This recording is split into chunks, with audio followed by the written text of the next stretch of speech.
빌립보서 4장 10절로부터 20절까지의 말씀입니다. 합독하겠습니다. 내가 주 안에서 크게 기뻐함은 너희가 나를 생각하던 것이 이제 다시 싹이 남이니 너희가 또한 이를 위하여 생각은 하였으나 기회가 없었느니라. 내가 궁핍함으로 말하는 것이 아니니라. 어떠한 형편에든지 나는 자족하기를 배웠노니 나는 비천에 처할 줄도 알고 풍부에 처할 줄도 알아.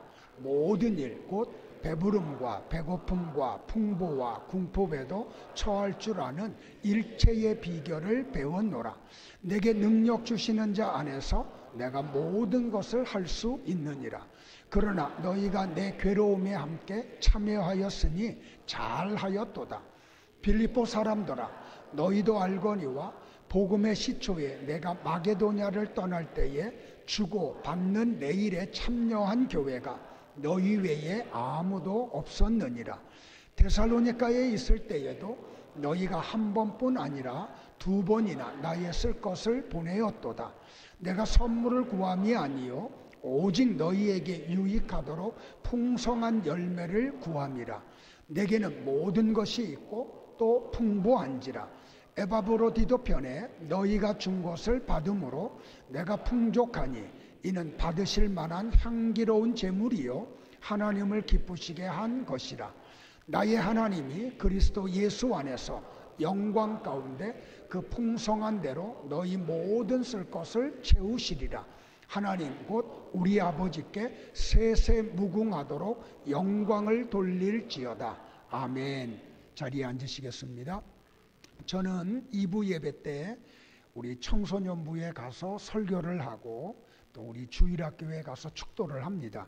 그래서 예배 마치는 것은 김종문 목사님이 다 하실 거거든요. 이럴 때 한번 또 이렇게 해보는 것도 괜찮잖아요. 그죠? 찬양 내 찬양이 있겠습니다.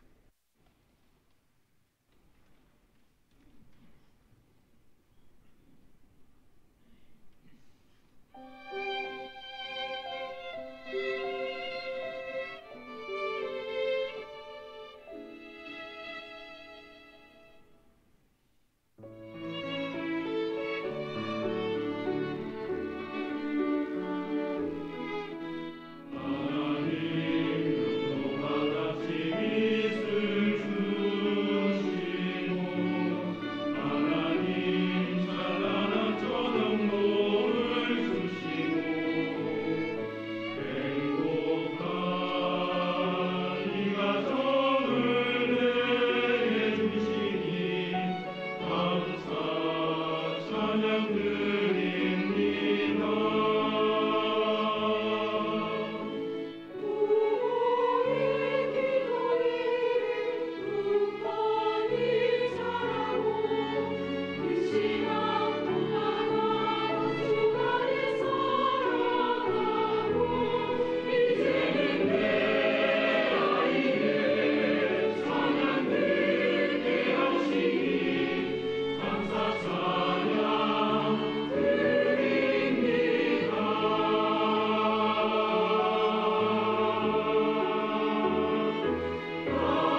할렐루야, 감사합니다. 오늘 우리에게 하나님 말씀을 증거하실 우리 이현재 선교사님은 30년 동안 태국에서 사역을 하셨습니다. 일생을 다 바쳐서 사역을 하시고 지금도 하시고 계시고 잠시 방문하셨습니다.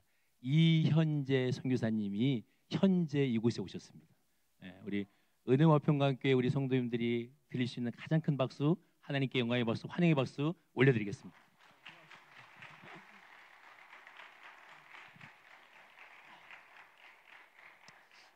감사합니다. 감사합니다. 일부 때에 예상치 않게 담임 목사님 오셔서 소개를 해주실 때는 좀 많이 긴장이 돼서 마음에 부담이 있었는데 우리 목사님 너무 편하게 소개해 주셔서 좋습니다. 감사합니다.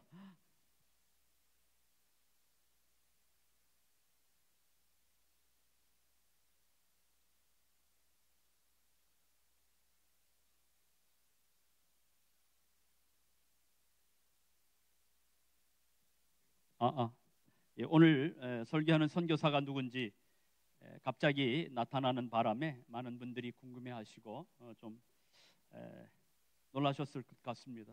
사실 저도 아직 그렇습니다. 좀 아직 똘똘똘하고 사실 이번에 지난 4월 20일 저희 태국 방콕 예제교회 저희 사역자 리더 청년들과 함께 일주일간 한국 교회와 한국 선교 역사 유적지를 방문하는 훈련 프로그램으로 저희가 한 주간 방문을 마치고 이제 돌아갔습니다. 그 중에 이제 일정 중에 교회에서 저희를 또 초청해 주시고 저희가 이곳에 와서 함께 선교 보고 하는 가운데 환대해 주셔서 너무나 감사를 드리고 또 그 가운데 이제 특별히 또 그때 만난 목사님을 통해서 그 자리에서 오늘 주일 설교 부탁을 받아서 오늘 이 자리에 이제 서게 되었습니다. 우리 옛날부터 그 목사님들이나 선배 선교사님들이 함께하는 세 가지 3대 준비 사명이 있습니다. 그것은 뭐냐면 첫째는 항상 설교할 준비. 항상 때를 어떤지 못 어떤지 기회가 될 때마다 이제 복음을 전하라고 하는 의미겠지요. 두 번째는 항상 이사할 준비. 사실 이제 우리 사역자들은 항상 하나님의 말씀을 따라서 명령에 따라서 언제든지 사역하던 곳에서 복음이 없는 곳으로 또 영원히 말씀이 필요한 곳으로 가라고 할 때에 갈 수 있는 그런 이사할 준비. 이제 선교지에 가서 이제 살다 보니까 더 깊이 실감하게 되는 것 같습니다. 그다음에 세 번째로는 항상 죽을 준비. 주와 복음을 위해서 하나님의 능력을 따라서 복음을 부끄러워하지 않고 기꺼이 고난에 동참하는 그 준비가 되어야 한다라고 이렇게 사실 어려서부터 그런 목사님들, 선교사님들을 통해서 배워왔고 또 저도 이어서 이제 그와 같은 삶을 살게 되었습니다. 특별히 이제 정말 호련히 이렇게 이 자리에 이제 서게 되었는데 참 돌아보니까 특별한 하나님의 은혜가 있는 것 같습니다. 사도행전에 이제 제자들이 성령을 통해서 하나님의 교회가 세워지고 성령의 말씀을 따라서 복음이 예루살렘을부터 시작해서 서서히 땅끝까지 전파되는 그 과정 속에서 일어나는 성령의 역사는 사도행전에서 기록된 아주 특별한 단어가 있는데 그것이 바로 호련이라고 하는 단어입니다. 이제 영어로는 sudden이라고 그러죠. 그 호련이라고 하는 말은 나도 모르게죠. 나도 모르게 성령께서 우리가 부족하지만 하나님의 말씀에 순종해서 믿음으로 나아갈 때에 우리 가운데 역사하셔서 우리를 통해서 나를 변화시켜 주시고 또 이제 내가 복음을 전하는 그곳에서 행하는 일들을 통해서 사람들을 변화시켜 주시고 환경을 변화시켜 주시는 그러한 은혜를 사도행전에서는 호련이라고 하는 그런 단어로 소개하고 있습니다. 근데 제가 오늘 이곳에 와서 보니까 호련이라고 하는 단어가 생각이 납니다. 이미 파주의 은혜와 평강교회는 제가 오늘 준비한 말씀을 나누려고 하는 것보다 더 선교에 대해서 열심히 있고 헌신된 교회라고 하는 것을 보게 되었습니다. 어제 잠깐 이주민 선교 사역을 위해서 모든 성도가 한 몸 한 뜻이 되어서 함께 협력하고 힘에 지나도록 수고하는 것들을 보면서 큰 도전과 감명을 받았습니다. 그러면서 이 교회에 이렇게 와서 복음을 전하게 된 것도 하나님께서 특별히 주시는 은혜가 있겠구나. 특별히 어렵고 힘든 가운데 속에서도 선교를 위해서 모든 성도가 함께 협력하고 힘에 지나도록 수고하는 것을 통해서 하나님께서 오늘 말씀을 통해서 기뻐하시는 선교에 참여하시는 이 교회 성도님들에게 하나님께서 주시는 칭찬과 또 하나님이 기뻐하시는 마음을 이제 전하는 것이라고 생각이 됩니다. 이렇게 귀한 교회에 와서 하나님의 생명의 말씀을 함께 전할 수 있는 기회를 주신 것에 대해서 감사를 드립니다. 저는 태국에서 왔습니다. 1994년부터 방콕에서 선교하면서 태국 땅의 나그네와 애국인으로 살아왔습니다. 우리의 믿음의 조상 아브라함은 자기의 본토 친척 아비의 집을 떠나서 가나안 땅의 이주민으로 가족들과 함께 장막에서 생활하며 약속의 말씀을 따라 살았습니다. 하나님이 주실 나라를 바라보며 이 세상에서 잠시 머무는 나그네에 불과하다는 것을 보여주고 그들이 찾고 있는 고향이 따로 있다는 것을 보여주었습니다. 아브라함과 그의 가족이 떠나온 옛 고향을 생각하고 살았다면 돌아갈 기회도 있었습니다. 그러나 그들은 더 나은 하늘에 있는 진짜 본향 하나님 나라를 생각하며 살았고 항상 그것을 위해서 살았습니다. 그러나 그래서 하나님은 그들의 하나님이라고 하는 것을 부끄러워하지 아니하시고 오히려 기뻐하시고 그들을 위해 한 성을 마련해 주셨다라고 히브리서 11장 8절 이후에 아브라함의 믿음의 삶에 대해서 우리에게 소개하고 있습니다.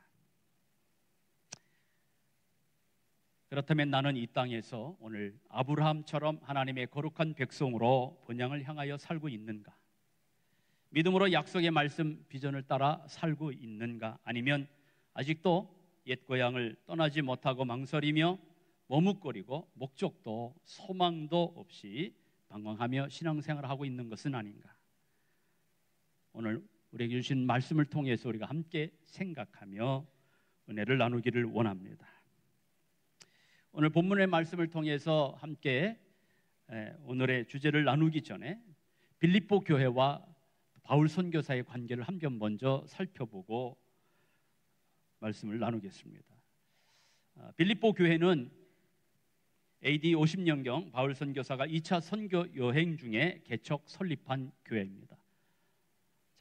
잘 알다시피 마게도냐 선교 환상을 보고 성령께서 바울을 유럽 선교를 위해서 부르셨을 때에 바울과 그의 선교팀이 순종해서 유럽으로 들어가서 첫 성인 마게도니아 빌립보 도시에서 자주장사 두아디라를 만나게 되면서 빌립보 교회가 시작이 되었습니다.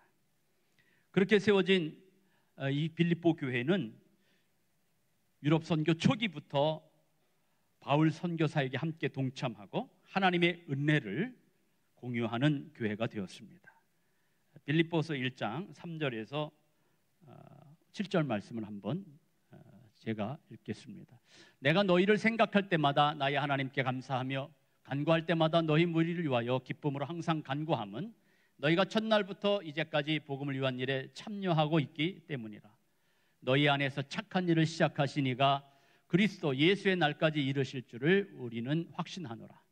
내가 너희 무리를 위하여 이와 같이 생각하는 것이 마땅하니 이는 너희가 내 마음에 있음이며 나의 매임과 복음을 변명함과 확정함에 너희가 다 나와 함께 은혜에 참여한 자가 됨이라. 세 번째로 빌립보 교회는 교회 사역자인 에바브로디도를 로마로 보내서 감옥에 갇힌 바울 선교사를 방문하고 선교 헌금을 전달한 교회였습니다. 빌립보 교회와 바울 선교사의 선교 협력 관계는 오늘날 지역 교회와 선교사가 어떻게 선교해야 하는지를 잘 보여주는 좋은 성경적 모델입니다. 저는 바라기는 은혜와 평강교회가 이런 교회가 되기를 바랍니다. 이제 본문을 통해서 바울 선교사의 특별한 세 가지의 감사를 살펴보고자 합니다.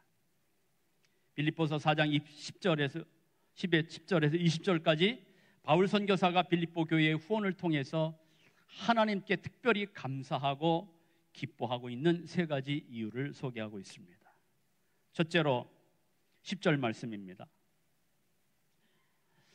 내가 주 안에서 크게 기뻐하면 너희가 나를 생각하던 것이 이제 다시 싹이 나미니 너희가 또한 이 일을 위하여 생각은 하였으나 기회가 없었느니라. 교회마다 선교를 하려고 하지만 많은 이유로 생각만 하다가 포기합니다. 교회에 교인이 적어서, 또는 교회의 재정이 부족해서, 또는 교회가 아직 건물이 없는 임대 상태이기 때문에 등등 여러 가지 이유가 있습니다. 그러나 빌립보 교회는 그러한 많은 선교를 할 수 없는 이유가 있었음에도 그렇게 하지 않았습니다. 선교를 할 수 없는 이유를 찾기보다는 선교할 수 있는 기회를 찾아 그 기회를 놓치지 않고 선교했습니다.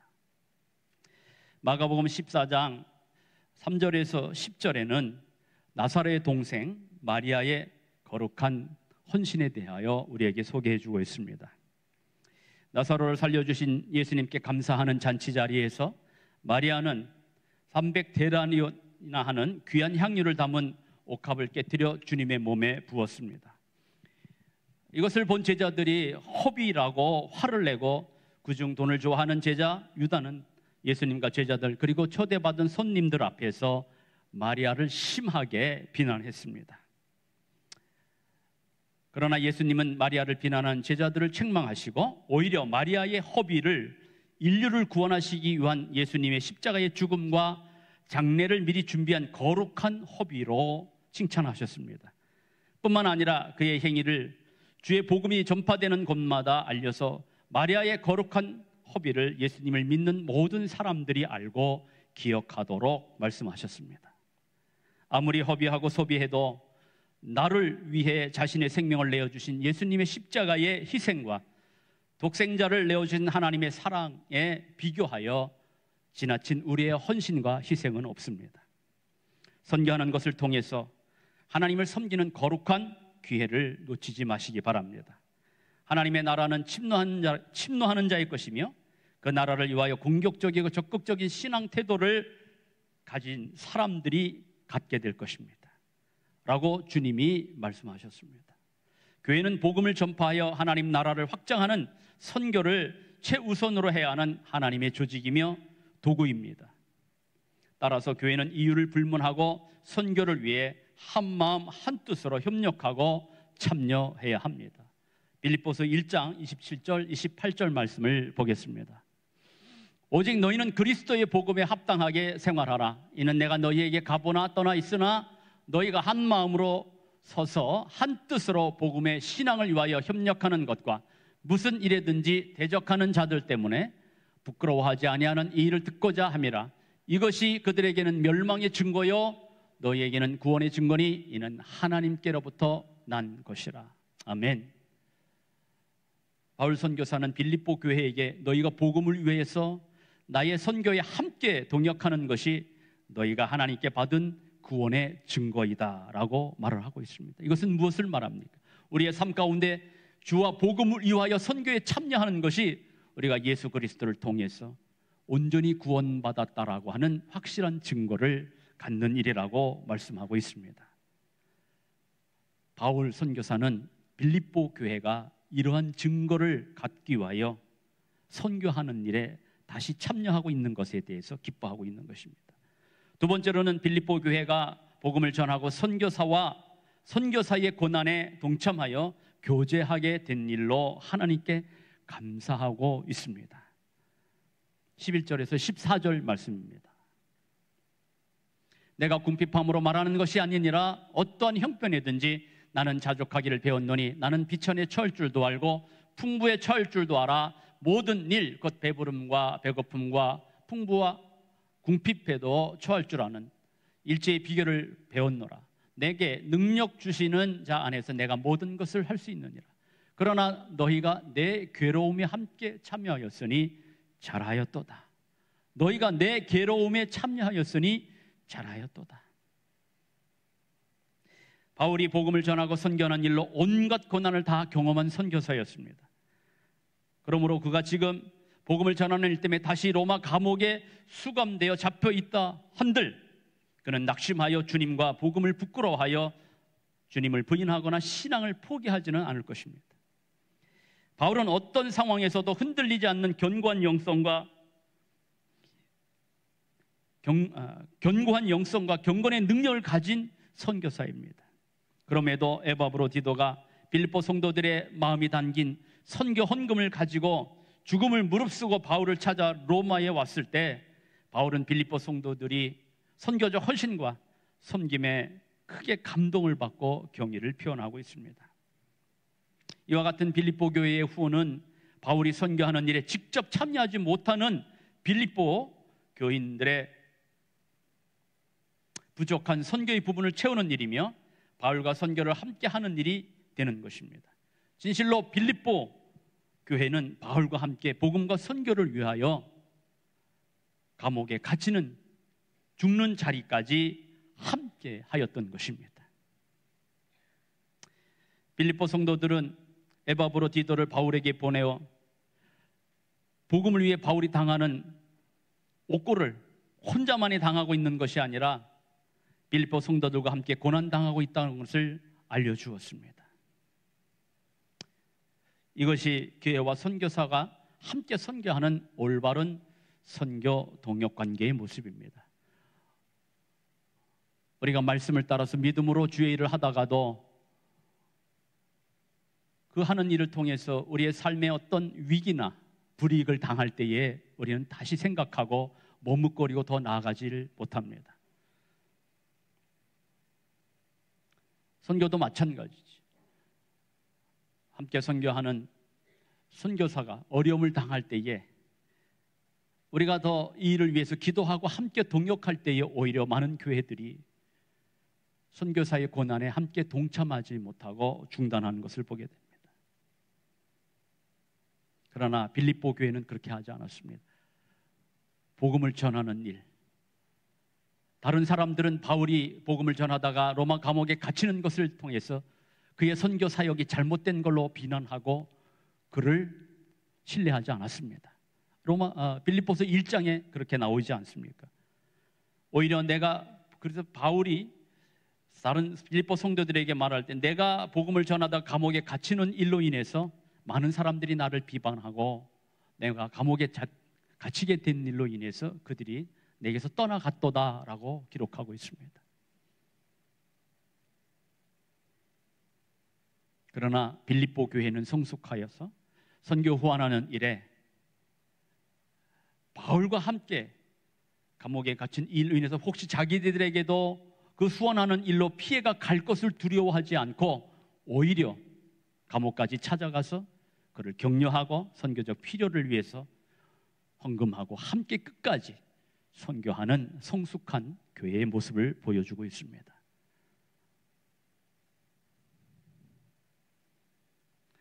교회가 선교사와 동역하며 선교의 고난과 어려움을 함께 책임지고 나가는 것은 교회가 하나님의 은혜에 참여하는 길입니다. 하나님의 복과 칭찬을 받는 일이 되는 것입니다. 히브리서 6장 9절 말씀을 보겠습니다. 사랑하는 자들아 우리가 이같이 말하니 너희에게는 이보다 더 좋은 것 곧 구원에 속한 것이 있음을 확신하노라. 하나님은 불의하지 아니하사 너희 행위와 그의 이름을 위하여 나타난 사랑으로 이미 성도를 섬긴 것과 이제도 섬기고 있는 것을 잃어버리지 아니하시느니라. 우리가 간절히 원하는 것은 너희 각 사람이 동일한 부지런함을 나타내어 끝까지 소망의 풍성함에 이르러 게으르지 아니하고 믿음과 오래 참음으로 말미암아 약속들을 기업으로 받는 자들을 본받는 자 되게 하려 하는 것이니라. 세 번째, 빌립보 교회 성도들이 선교 후원을 통해 하나님께 받게 될 상을 인하여 특별히 기뻐하고 있습니다. 15절에서 18절 말씀입니다. 빌립보 사람들아, 너희도 알거니와 복음의 시초에 내가 마게도냐를 떠날 때에 주고받는 내 일에 참여한 교회가 너 외에 아무도 없었느니라. 데살로니가에 있을 때에도 너희가 한 번뿐 아니라 두 번이나 나의 쓸 것을 보내었도다. 내가 선물을 구함이 아니요 오직 너희에게 유익하도록 풍성한 열매를 구함이라. 내게는 모든 것이 있고 또 풍부한지라. 에바브로디도 편에 너희가 준 것을 받음으로 내가 풍족하니 이는 받으실 만한 향기로운 제물이요 하나님을 기쁘시게 한 것이라. 저는 이 말씀을 보면서 마음에 큰 격려를 받았습니다. 바울과 같이 위대한 하나님의 선교사도 그가 선교 사역할 때에 그와 함께한 교회가 없었다고 하는 거예요. 저는 장로교 합동 소속 목사입니다. 저희 장로교 합동 소속, 저는 장로교 합동 저희 교단에 GMS라고 하는 큰 선교회가 있습니다. 저는 교단 파송을 받지 않고 학생 선교단체인 예수제자운동이라고 하는 단체에 파송을 받은 선교사로, 사실 선교할 때 초기부터 많은 어려움이 있었습니다. 왜냐하면 교단 소속으로 해서 교회 파송을 받아서 교회 개척을 하는 처치 플랜팅 사역을 하는 선교사가 아니라 복음을 전해서 청년 대학생들에게 그들을 복음을 전하고 훈련시켜서 그들을 하나님의 사람으로 양육하고 훈련하는 제자 사역을 지금까지 해왔습니다. 그러나 대부분의 교회는 사람을 세우는 교회 사역, 사람을 세우는 제자 사역에는 관심이 없습니다. 교회를 건축하고 프로젝트를 가지고 사역을 해야만 후원이 잘 되고 인기가 좋습니다.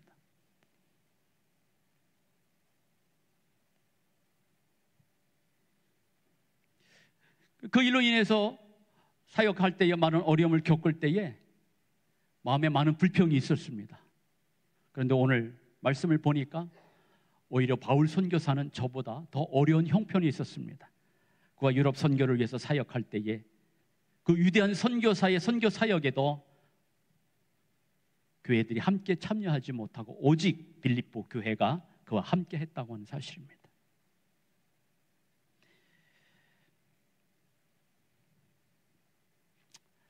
바울은 빌립보 성도들의 선교 후원하는 일이 천국 괴자의 크레딧을 적립하는 것과 같다고 말씀하고 있습니다.